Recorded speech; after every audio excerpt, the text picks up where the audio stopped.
जय माता दी। अल्टीमेट ज्ञान आपका हार्दिक स्वागत करता है।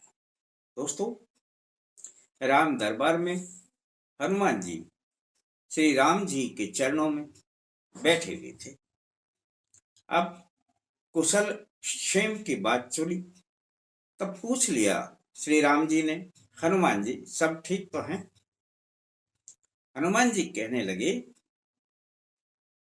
हे भगवान, आपके चरणों में रहता हूं तो सब ठीक होना ही स्वाभाविक है, परंतु एक थोड़ी सी परेशानी आ रही है। श्री राम बोले कि बोलिए हनुमान, ऐसी क्या परेशानी? हनुमान जी कहने लगे, बहुत से भक्त पूजा करते हैं, अर्चना करते हैं, आपकी भी पूजा करते हैं। अब ना जाने वो कितने हनुमान चालीसा बजरंग बाण भी करते हैं, परंतु उनके कार्य सिद्ध नहीं हो पाते हैं। बस एक यही परेशानी है भगवान, यदि यह ठीक हो जाए तो फिर किसी बात की कोई कमी नहीं रहेगी और भक्त ही परेशान रहें तो हमें भी अच्छा नहीं लगता है। अब श्री राम बोले, कहिए क्या कहना चाहते हैं? एक भक्त हैं, 3 महीने से हनुमान चालीसा पढ़ रहे हैं, बजरंग बाण पढ़ रहे हैं और उनकी फरमाइश है कि उनके घर के कलह दूर नहीं होते हैं। घर में आए दिन झगड़े, दंगे, फसाद बढ़ते ही जा रहे हैं। राम जी बोले, हनुमान जी ये क्या विषय रख दिया? ये तो कोई किसी की फरमाइश तो नहीं हो सकती। घर में कलह बढ़ जाते हैं। अपने बड़ों की बातों को मानना शुरू कर दो तो घर में कलह क्यों रहेंगे? अब इसके लिए बजरंग बाण और हनुमान चालीसा पढ़ने की आवश्यकता क्या रह जाती है? क्या मेरे घर में भी कलह की शुरुआत नहीं हुई थी? और जब मैंने स्वयं स्वीकार किया था, मैंने अपने पिता की आज्ञा को शिरोधार्य किया था और मैं 14 साल के लिए अपने घर को छोड़कर वन में, जंगलों में चला गया था। बस विवाद खत्म, झगड़ा खत्म। अब घर में झगड़े का मुख्य कारण तो वे अपने से बड़ों की बात नहीं मानते, तो फिर झगड़े स्वाभाविक है, बढ़ते चले जाएंगे। अब वे कुछ भी करते रहें, अब उससे क्या होगा? दिन प्रतिदिन झगड़े और भी बढ़ेंगे। हनुमान जी कहने लगे कि यह बात तो ठीक है भगवान, लेकिन बहुत से ऐसे व्यक्ति भी हैं जो झगड़ा नहीं है और फिर भी उनके काम नहीं बन पाते हैं। एक व्यक्ति 6 महीने से हनुमान चालीसा कर रहा है और उसकी एक छोटी सी फरमाइश है कि उसको नौकरी मिल जाए और उसकी शादी हो जाए। दो ही तो काम है भगवान, ये काम तो आराम से हो सकते हैं ना? राम जी कहने लगे, ये तो बात सही है भाई, ये काम तो हो जाने चाहिए, फिर हुए क्यों नहीं? पास में ही लक्ष्मण बैठे हुए थे। कहने लगे, लक्ष्मण, जरा उस व्यक्ति की कुंडली तो निकालो। 6 महीने से हनुमान चालीसा पढ़ रहा है, ना नौकरी लगी है, ना विवाह हुआ है, फिर ऐसा कैसे हो सकता है?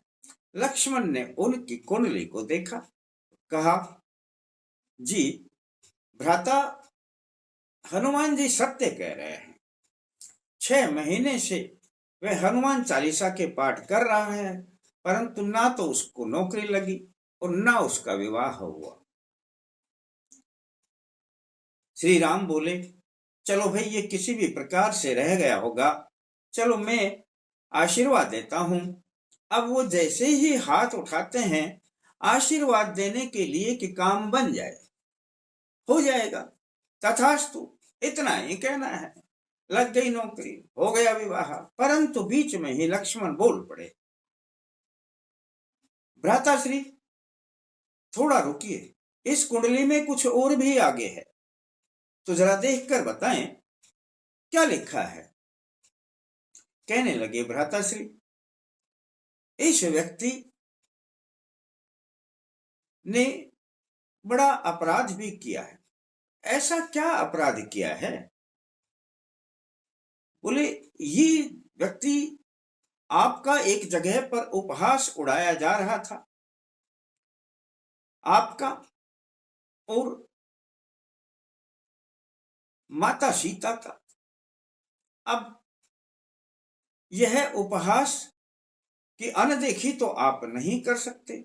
जहां पे उपहास उड़ाया जा रहा था वहां पर यह व्यक्ति विराजमान था, आपको हास्य रूप में बदनाम किया जा रहा था।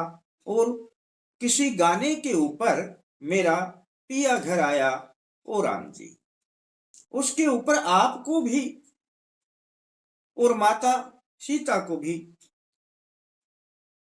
जब आपके बारे में गलत टिप्पणियां की जा रही थी तो ये व्यक्ति सीटी बजा रहा था और तालियां बजा रहा था, और जो व्यक्ति उपहास उड़ा रहा था उसके ऊपर नोट भी बरसा रहा था।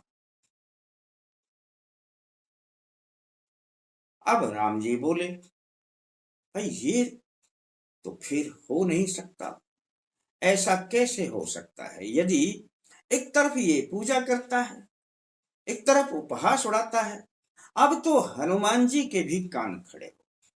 माता सीता का उपहास और भगवान राम का उपहास, ये तो उनको भी सहन नहीं हुआ। उन्होंने अपनी गदा को सीधा किया, अब उनकी भौहें चढ़ने लगी और कहने लगे, बस भगवान मेरे को जाने की इजाजत दे, मैं आपसे किसी प्रकार की किसी के बारे में कोई अर्जी नहीं लगाऊंगा। मैं नहीं कहूंगा कि किसी का काम क्यों नहीं हुआ। मुझे पता है कि आप काम करने वाले हैं, किसी का काम नहीं रोकते, परंतु उनके कर्म ही उनको काम नहीं करने देते हैं। आज यही स्थिति बन गई है। आज का हिंदू धर्म इस प्रकार से विभाजित होने लगा है कि एक तरफ पूजा पाठ कर रहा है और एक तरफ जहां उपहास उड़ाया जाता है हमारे देवी देवताओं का, वहां पर वो खुलेआम मजे लेता है, खुलेआम उस उपहास करने वाले व्यक्ति को मंच देता है और उसको महामंडित किया जाता है। अरे कितना अच्छा व्यक्ति है, अरे वह व्यक्ति चाहे अकेले में नशा करता हो, नशा करते हुए बम बम भोले को भी बदनाम करता हो, अब उसका अंजाम क्या होगा यह तो वक्त ही बताएगा। लेकिन उनके उपहास में शामिल होने वाले व्यक्ति का काम भी कभी नहीं बन पाएगा और वो भी उसी के अनुसार रास्ते भटक जाएंगे, जीवन में कभी कुछ कर नहीं पाएंगे। आप कह देते हैं या जो भी कहता है कि हम पूजा करते हैं, पाठ करते हैं, हमें कोई फल प्राप्त नहीं होता। आपके बुजुर्गों का, आपके माता पिता का कोई अपमान करे, क्या आप सहन करेंगे? फिर हमारे देवी देवताओं का यदि कोई मजाक उड़ाए, यदि कोई उनके बारे में गलत टिप्पणी करे, आप सुनते रहें, यह भी आपके लिए पाप का भागी होना है। या तो उनका स्पष्टीकरण आप उनके मुंह पर दें, अन्यथा उनकी निंदा ना सुने, वहां से चल दें और उनको मंच तो किसी भी प्रकार से ना दें। आप कोई किसी भी देव की पूजा करता हो उसको छोटा ना समझें, सबको समान समझें। आप पत्थर में भी भगवान देखते हैं तो पत्थर को भी आप अपने दिल से लगाएं, उस पत्थर का भी कोई अपमान ना करने पाए। जिस दिन आप ऐसा हृदय बना लेंगे, उस दिन आप पत्थर से भी जुड़ जाएंगे, भगवान से भी जुड़ जाएंगे। उस पत्थर का कोई अपमान नहीं कर सकेगा, किसी की हिम्मत नहीं होगी। तब समझ लेना, आपको लगातार 6 महीना पाठ करने की आवश्यकता नहीं है, आपके 6 दिन में ही काम बन जाएंगे। आत्मीयता इतनी, आपका दिल लग जाए, जिसको आपने मान लिया है भगवान, उसके खिलाफ कोई बातें नहीं, तब काम बनेंगे, कोई रोक नहीं सकेगा। और यह आप करके देख लेना और आजमा करके देख लेना, फिर आपको इतना समय बिताने की जरूरत नहीं पड़ेगी। अच्छा लगता है बता देना यार दोस्तों, वरना जैसा चलता है आप भी उनके साथ चलते रहे। अच्छा लगता है लाइक भी कर दें। फिर मिलते हैं दोस्तों नए अंक के साथ, तब तक के लिए जय माता दी।